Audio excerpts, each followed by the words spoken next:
好，今天来讲几个大家先前有一直在问的 ，OK。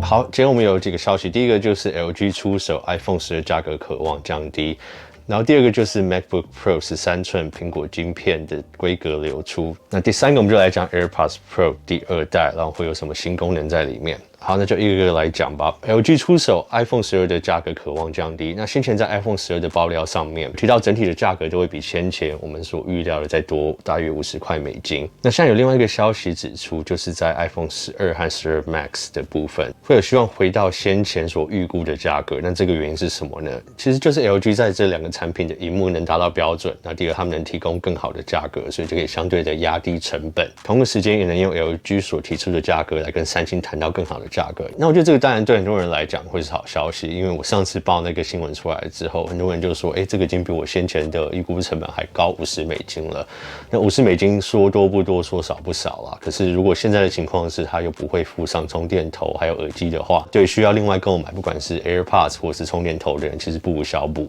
但在 Pro 和 Pro Max 的部分就还没有听到这个消息，那价格也可能因为5G 啊、萤幕啊，还有其他方面的成本，还是定在我们先前所知道的那个部分。那如果有更多关于 Pro 跟 Pro Max 价格的调整，会再回来跟大家讲。其实我个人认为，今年的这个大单是很多人都想要抢到，因为这个是3年一个周期的大改款，然后以比较低价款的12跟12 Max 一定是会最为抢手的。12的5.4寸又是大家期待已久的经典尺寸，不管是哪个厂商可以抢下来，苹果3年一个周期的改款模式，如果这一次抢得下来，可能是再来的3年都可以吃得下来。OK， 那苹果方面当然是要尽可能的压低价格啦，因为先前的 iPhone 其实都有开始降价的趋势。平心而论的话，我觉得相较于很多 Android 的大厂，苹果真的已经没有比较贵，并不是像大家先前想的那样子。当然，苹果还是会尽可能的在价格上面想压低。如果看看 iPhone SE 2，基本上救了苹果上一季的 iPhone 销售。那和近来销售最好的都是 10R 和是11系列的产品。那苹果其实有提供很多服务性的商品啊。那目前很多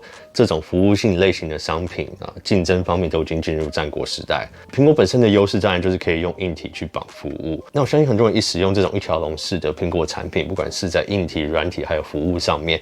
如果习惯之后，我相信基本上是很难转换了。如果再来想想 Apple Silicon 的 Mac 将来推出之后，那并不只是服务性商品在生态链里面可以完美的相容 ，Apps 啊，还有其他的周边都能达到一样的相容水准。所以能提供低价的硬体，像是 iPhone， 我觉得是苹果能切入这个整个服务性市场的最好的切入的方式。那我相信苹果自己也了解这一点，所以我们才会看到苹果在近年来，像是 Apple TV Plus， 你买苹果的硬体，它就直接送你1年 Apple TV Plus 的服务。那这基本上就是让别人先习惯拥有他们这个服务性的商品，因为 Apple TV Plus 苹果真的是投入非常大的成本在这个服务上面。当然，最大的原因就是它的竞争对手 Netflix、迪士尼的，还有现在其实很多内容制作公司都开始结盟推出自己的服务。苹果当然很必要性的要在这个方面先抢下一大块市场。所以非常时候其实有更多的竞争对消费者是更好的，我们可以以更低的价钱拿到更好的服务。好，我们再来就讲苹果晶片的 MacBook Pro 13寸。那这个部分还没有很多很确认的消息啊，但是很多人在问，不管是传私讯给我或是留言。那我了解，因为我自己也在等这个商品。那现在是介于一个很尴尬的阶段，对不对？苹果刚更新他们的13寸，可是我们知道，相对于先前16寸，它的设计并没有太大的更改。它加厚的部分基本上就是为了更新它的键盘，像散热啊，还有麦克风，很多上面的升级都没有像先前16寸那样子。所以很多人都在问说，是不是应该现在买 Intel 新出来的13寸 MacBook Pro， 还是等苹果晶片出来之后再来买？这个我不能帮你做决定，可是我可以跟你讲，现在有大概流出来的消息，然后让你自己去分析。好，记忆体的部分会有8、16、32 GB，SSD 的部分会有256、512 GB， 还有1、2、4个 TB 的选择。然后接孔方面会有4个 USB-C 的孔，然后2个或4个 Thunderbolt 3的孔。他说这是选择性的。然后会配上 Magic Keyboard， 所以不会是蝴蝶式的。然后会有 Touch Bar、Touch ID， 然后起价这个我是比较保留哦，$1099起跳。然后预期的出货月份是11月到12月之间。OK， 那目前我们看到的就是它里面有3个不同型号的晶片是给 Mac， 然后这3个并不包含其中的 A14X 是给 iPad Pro 的，所以消息讲说，就算是同用 A14X 等级的晶片啊，那也会因为需求的组合不同，然后配备规格上面也会不一样。其实像是光在记忆体的部分就会差很多啦，而且据说 Mac 用的晶片也不会叫做 A 开头，那现在大家都在猜是什么，是 M 开头啊，是给 Mac， 还是 AS 开头，因为是 Apple Silicon， 那或者是我不知道你们谁猜得到，据说还不会到 Thunderbolt 4的规格，这有点可惜。那我不太了解选配是要怎么做啦，那我觉得比较可能就是分规格吧，像是 MacBook 就是只有1个孔，那可能低规的13寸2个孔，然后最高规的有4个孔，然后当然 Thunderbolt 是 Intel 授权的，所以可能在成本上多少会有差。苹果有确认在 Apple Silicon 的 Mac 上面会持续支援 Thunderbolt， 那很多人都在问是否要等 Apple Silicon 的 Mac。那尤其是这一款，很多人都不太确定。第一就是一开始的相容性嘛，对不对？那第二就是很多人认为这个初阶、中阶的产品啊，在一开始害怕性能上会不太足够。其实关于更多深入的讨论，我以后会在另外做一集，因为这个太长。那我现在就先来讲这个性能的部分。那以目前我所得到的资料，还有所问到的消息看来，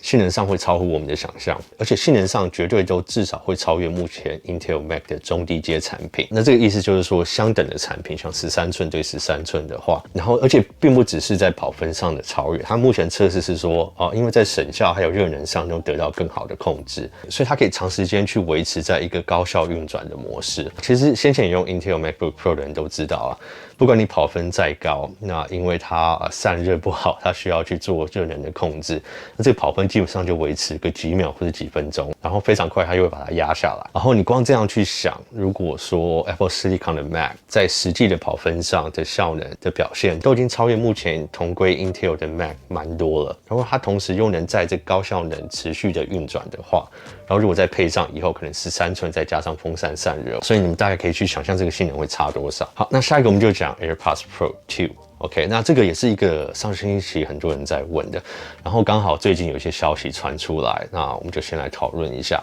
那首先是上市的日期我看到的是说会在明年，可是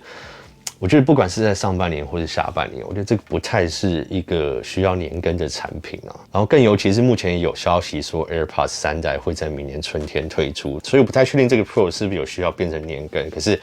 有几个我觉得还蛮有趣的，我们就大家来讨论一下。那这个就是在新功能的部分，第一个传出的就是自动切换通透降噪模式。那第二个就是心率侦测也将在耳机上。那我们就现在讨论这个自动切换通透和降噪模式这个部分。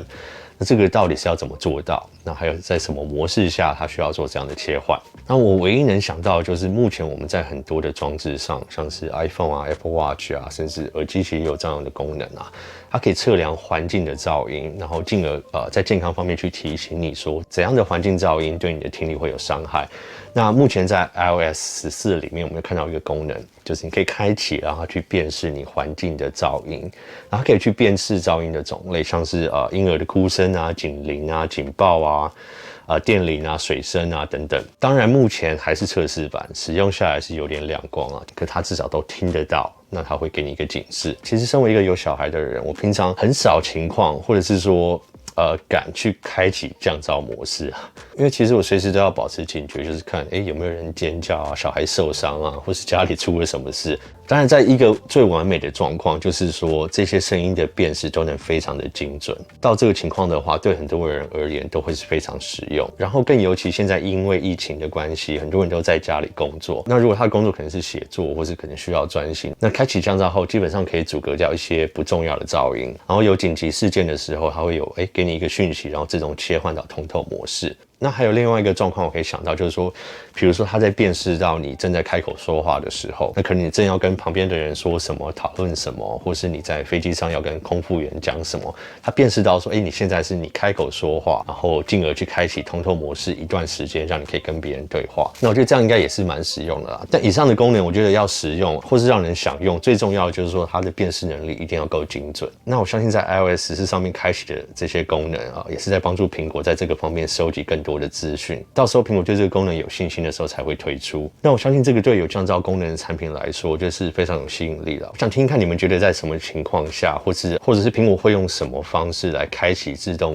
切换降噪还有通透模式的这个功能。那我每次听到大家依他们自己不同的使用情况跟生活的经验，然后提出来的一些想法，都会觉得这个很有道理。所以我希望听听看你们怎么想。好，那今天的快报就先到这边。那我们再来几天，我们会讨论到更多 iPhone 12啊、iPhone SE 3代啊，然后还有 AirPower 啊、iPad 都没讲到。好，我们下次来讲 iPad。OK，iPad 也蛮多消息的，或者是你们还有什么想知道，在下面留言，因为其实我这边还排蛮多的。那我可能看依你们的需求什么，先把它推到上面。那记得帮忙按赞、订阅还有分享。那今天的快报就先到这边，我们下次影片见喽，拜。